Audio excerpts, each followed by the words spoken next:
He pushed open the law firm door, and the air changed. Something cold slid down his spine. Behind the desk, platinum blonde hair twisted in a tight bun, ice blue eyes lifting from a file, a face that belonged to his past. 2 weeks earlier, Kazuya had sat across from his wife, believing their divorce would be clean. They had agreed to be adults. We've barely spoken for a year. This isn't a fight. It's just paper. Let's not make it ugly. I've got a name for you. Mizuki Hara, sharp, discreet. She won't let your divorce turn into a circus. The business card was sleek, unremarkable. He saved it without a second thought. A week later, Kazuya stood at the base of a glass tower, rehearsing his calm, mature speech. The elevator doors opened. Get through the consultation. This is just paperwork. Nothing to be nervous about. He gripped the handle. The nameplate read Mizuki Hara.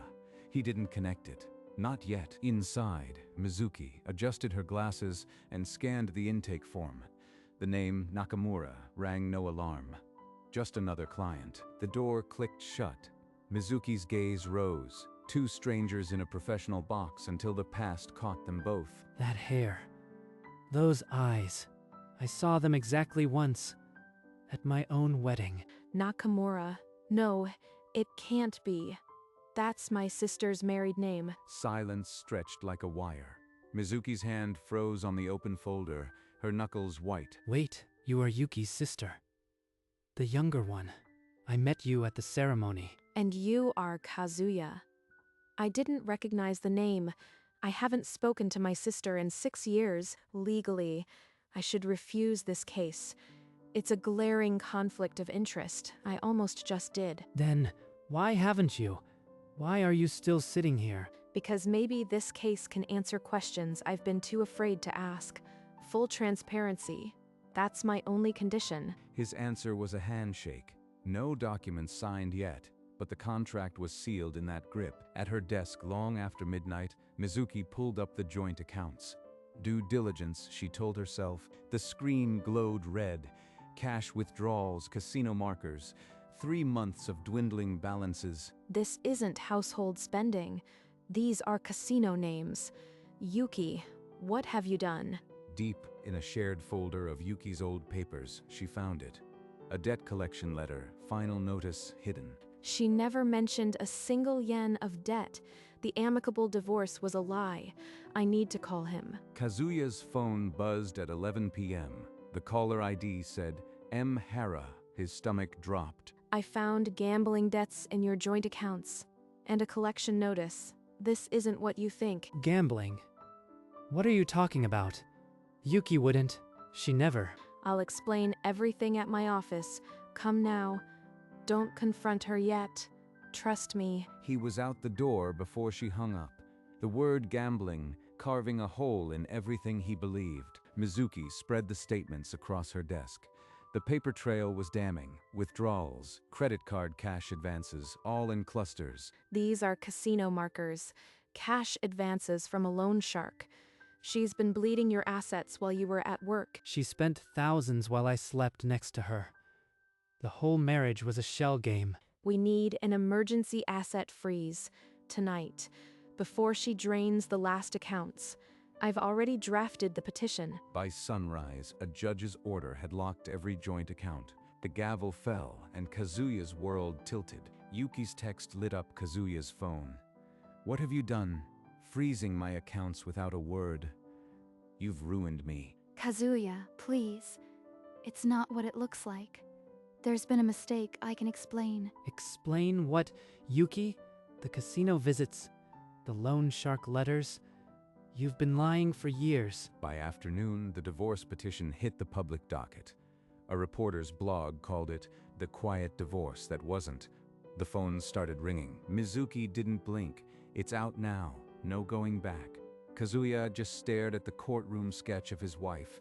The war had begun. Mizuki's private line buzzed at midnight.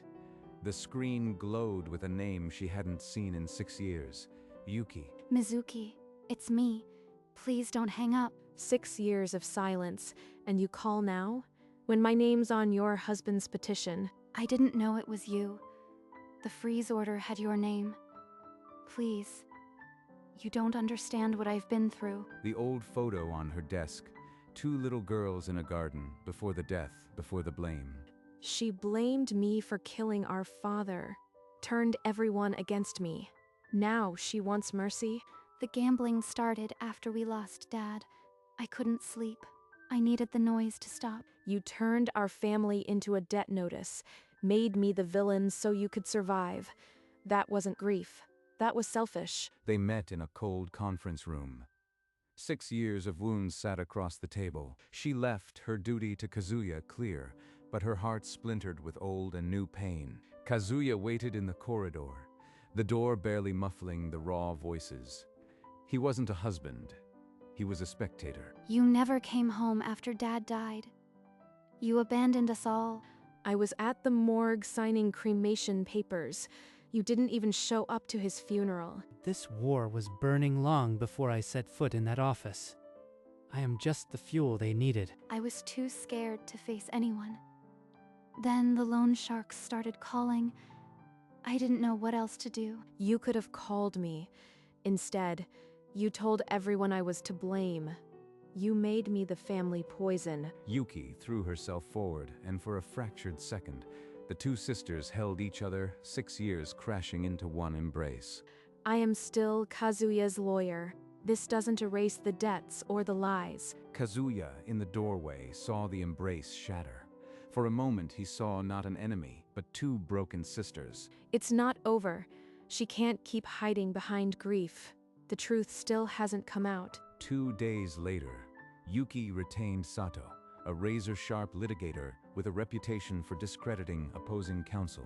This is an egregious conflict. Mizuki Hara cannot represent the man divorcing her own sister. The bar will hear of this. He's trying to gut her career before the case even starts. This is because of me. Your Honor, I disclosed the relationship immediately. My client waived the conflict in writing. This is a delay tactic. The court finds the waiver valid, but this case will be watched closely. A full financial audit is ordered. Discovery is broad. Mizuki exhaled. She'd survived the motion, but the audit meant every hidden yen would surface. No more hiding. Enjoy your provisional stay, Miss Hara. Once we show how deep the rot goes, the bar will have questions you can't answer. Bring it. My client's assets are already frozen. The only thing that audit will expose is your client's trail of lies. He's going to tear apart everything. Maybe I should just settle. Cut my losses. Don't you dare. You wanted the truth. Now we hold the line until it's dragged into daylight. Every last decimal. The forensic audit dug up accounts Yuki had buried for years. The first casino marker predated her father's death by 18 months. 18 months. She was gambling before he ever got sick. The whole grief story was stage dressing. She laid the printouts in front of Kazuya. The dates didn't lie. She lied about everything, even her own father's memory. Sato called that afternoon, voice smooth as polished stone. My client is prepared to waive all spousal support and walk away quietly. Drop the fraud allegations. She doesn't get to buy her way out of accountability. I want a full accounting. Every loan, every casino, every lie. You are making this personal, Hara. The bar will remember. She ended the call. The clock on her desk read 2:14 a.m. Sleep would have to wait. Till she's held accountable. Till the last lie burns to ash. Nothing less. The deposition room was silent. Yuki's hands shook over the final audit report. She didn't look up. Over 10 million yen. I siphoned from our joint accounts for 4 years. I couldn't stop. After Dad died, I felt hollow. The machines, they made the noise go away. But it started before he even got sick. You blamed me while you were already bleeding the family dry. That wasn't grief. That was survival at my expense. The old photo lay on the table between them. 2 girls who once shared everything, now separated by a canyon of secrets. Mizuki's glasses fogged. She couldn't hold it anymore. The tears came silent and violent. This is rock bottom. Not anger. Just a woman who destroyed herself trying to survive. I can't even hate her. Yuki doubled over, her sobs filling the room. The sisters sat a foot apart, separated by a decade of wounds. I don't know if I can forgive you, but I needed the truth. At least now it's out in the open. The room emptied. Kazuya stayed on the bench outside, staring at the wall. The war was over. The grieving had just begun. The next morning, Mizuki opened a dusty box of old business records. She found a second set of ledgers, Yuki's handwriting, showing cash skimming from the family shop. You were stealing from the family years before Dad even got sick. You didn't just gamble, you looted us. And when you finally got caught, you pointed at me, told them I was the reason, made me the family curse. Yes, I was drowning. You were the perfect scapegoat. I told myself you'd survive it. Survive it? I lost everything. Every relative, every memory of home. I've been dead to them for 6 years. She didn't just steal money. She stole her sister's whole life to save her own secrets. The room went cold. Mizuki stood, chair scraping, and stared down at the sister who had buried her. You didn't just lie. You weaponized our father's death. That isn't weakness, that's cruelty. Kazuya, watching through the glass, saw the family wreckage for what it was, a car crash of lies that had been burning for a decade. Now I have to decide. Do I destroy her completely, or do I just walk away? Both feel like justice. The next morning, Mizuki walked into her office with a carved-out expression. The anger had crystallized into a plan. I am filing for a punitive settlement. She assumes all debt, forfeits every yen of shared property. We go public with the fraud. Kazuya's hand stopped midair. The coldness in her voice chilled the room. She's broken, Mizuki. Completely broken. Taking everything won't fix what she did to us. She stole 6 years of my life. She made me the villain to everyone I loved. You think a little mercy now undoes that? I am not asking you to forgive, but I need this divorce to end without more bodies in the wreckage, including yours. Including mine? You sound like you pity her, after everything she hid from you. It's not pity. It's exhaustion. I can't carry vengeance too. Silence stretched. The wall clock ticked, each second a reminder that neither could move without breaking the other. He's not asking me to be merciful. He's asking me to be human. And that's the part I can't stand. Mizuki found Yuki in the waiting room of a support group, weeks since she'd seen her outside a courtroom. I didn't think you'd come, Sato said. I should just wait for the court to destroy me. I almost didn't. Kazuya asked me to be human. I am done being your enemy. Then, what are you now? Because I can't survive another trial. Mizuki pulled out a brochure for a rehabilitation clinic. She'd picked it up on the way. There's a residential program. It treats addiction and trauma. If you agree, it becomes part of the settlement. You'd do that? After everything I did to you? I am not doing it for you.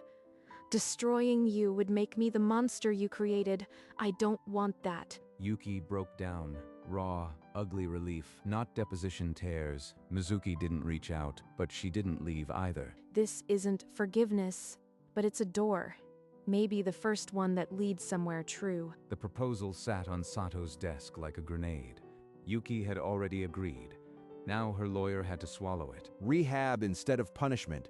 You expect the bar to applaud this? It looks like a family cover-up. It's a binding contract, not a charity case.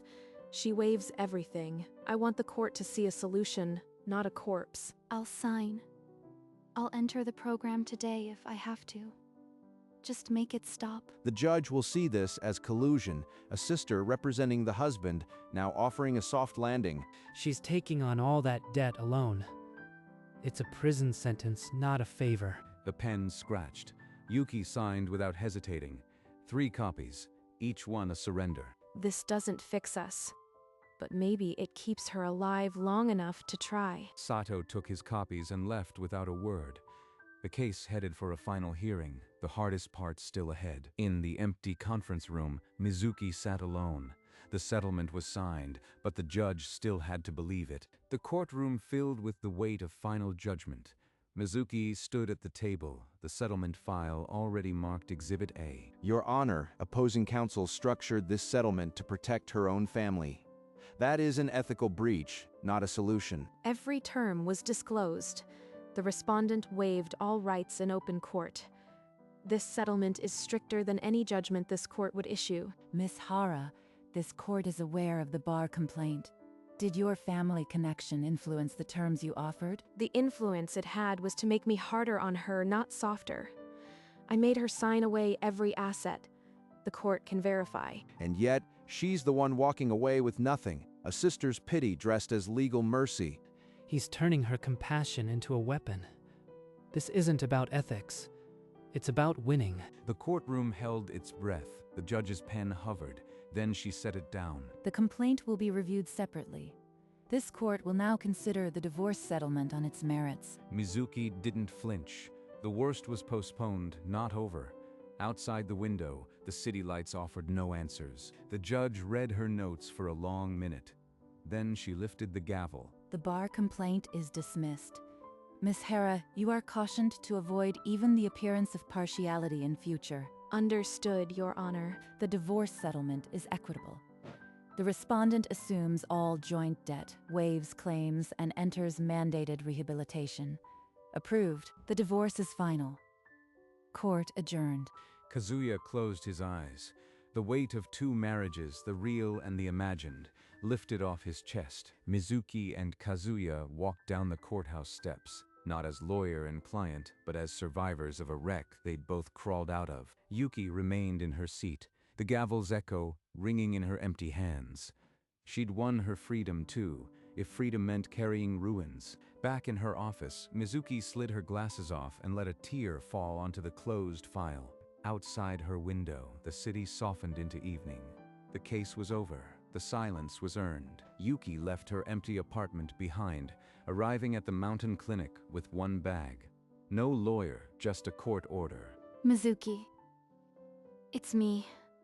I am checked in. Thank you for the door you left open. I know this doesn't fix anything, but I'll try. Don't thank me. Just don't waste it. She set the phone down.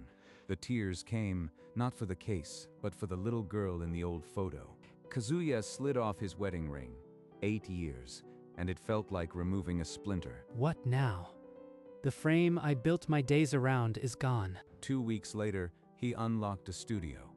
No joint accounts, no ghost of her perfume. Mizuki opened her bedroom window for the first time in years. The air was cold, but it moved, and the city, indifferent, kept its light on for whoever needed it. The decree arrived in a flat white envelope. Kazuya stared at it for a long minute, then signed where the tabs pointed. Done. But there's one last thing I need to do. I wanted to bring these myself. After everything we went through, mailing them felt like a lie. You didn't have to come.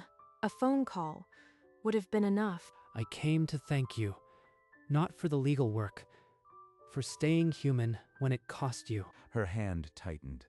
The case was closed, but something unspoken pressed against the silence. She took the papers, her fingers brushing his.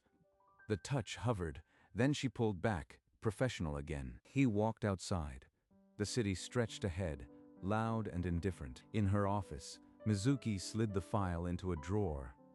The weight of it still sat on her chest, and the evening sky, patient, held every shade of something beginning and ending. 18 months passed. Then, another 6. The seasons turned without ceremony. Kazuya changed companies. His desk had a new nameplate, Senior Manager. He filled the apartment with books and silence. It wasn't lonely, just quiet. Mizuki's name appeared on the partner directory. She didn't celebrate, she just kept working. Sometimes she thought of him.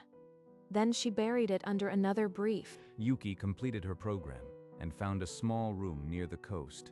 The walls weren't empty anymore. She saved one photo, not for the past, for the girl she used to be. On a Tuesday, Yuki arrived early for her shift at a cafe in Shimokita. The steam wand hissed. The old her stayed quiet. Mizuki met her there once. They split a cake and didn't talk about the trial. It was enough, and the city moved on, carrying them all. no longer bound by a case file. On a Tuesday with no meaning, Kazuya pushed open the door of a small Shimokita cafe, looking for a midday coffee. He wasn't looking for anything else. Then he saw platinum hair. At the corner table, a woman set down her book. Ice blue eyes widened, her hands went still on the page. Mizuki, it's really her. 2 years, and she's sitting 3 meters away. Don't let your hands shake. It's just him. After everything. Their eyes met. The cafe noise dimmed. He crossed the room without deciding to. Is this seat taken? Or should I pretend I didn't see you? It's been vacant a long time. Seat, Kazuya. He pulled out the chair. 2 lattes arrived, untouched. The silence was new, not hostile, just unfamiliar. She's the same. But there's something different. Softer. Maybe. Like a door left open. I thought about calling once, but I didn't know if you'd want to hear from me. I am glad you didn't call. It would have felt too soon. Like a ghost in a new room. I thought about you more than I expected. Not the case, just you. It bothered me at first. I wanted to reach out a dozen times, but everything between us felt tainted by the wreckage. I thought you'd be better off without that. I survived my family. You survived a marriage we both had to dissect in public.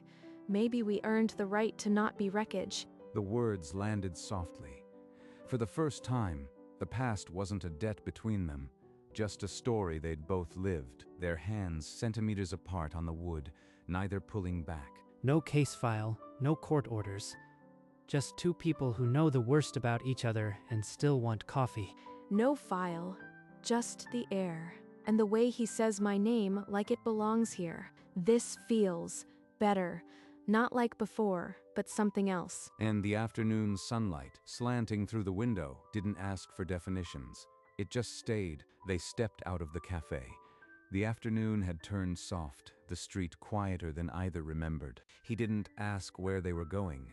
She didn't say. They just started walking. You still walk like you are headed to a deposition. Relax your shoulders. Force of habit. You try being a lawyer for 10 years and not look like you are about to object. They laughed, a sound that had no place in a courtroom. It belonged to the open air. There's a park near here. The benches are uncomfortable, but the trees are old. Want to go? Sounds uncomfortable. Let's go. They found the bench. The wood was indeed hard, but neither complained. The briefcase was closed. The files were elsewhere. Neither mentioned it. They just sat, watching the afternoon tip into evening. For the first time, there was no case to close, only time to open. The sun melted into the horizon, gilding the old trees. The park grew quiet, leaving only the bench and the 2 of them. His hand moved slowly, then rested on hers. Cold fingers, steady grip. She didn't pull away. This is safe. No file, no judgment. Just a hand that's been through fire. 2 years to earn this. Worth every day. I never thought I'd sit like this with someone again, let alone you. I know. No case. No sister between us. Just a bench and a sunset. The past no longer hung between them. It had become something they'd carried to the other side. The briefcase was closed. The files were boxed. All that mattered now was the quiet air. His thumb traced her knuckles. She turned her palm up, interlacing their fingers, and the evening wrapped around them, patient and undemanding. Just the sky, the trees, and a new kind of beginning.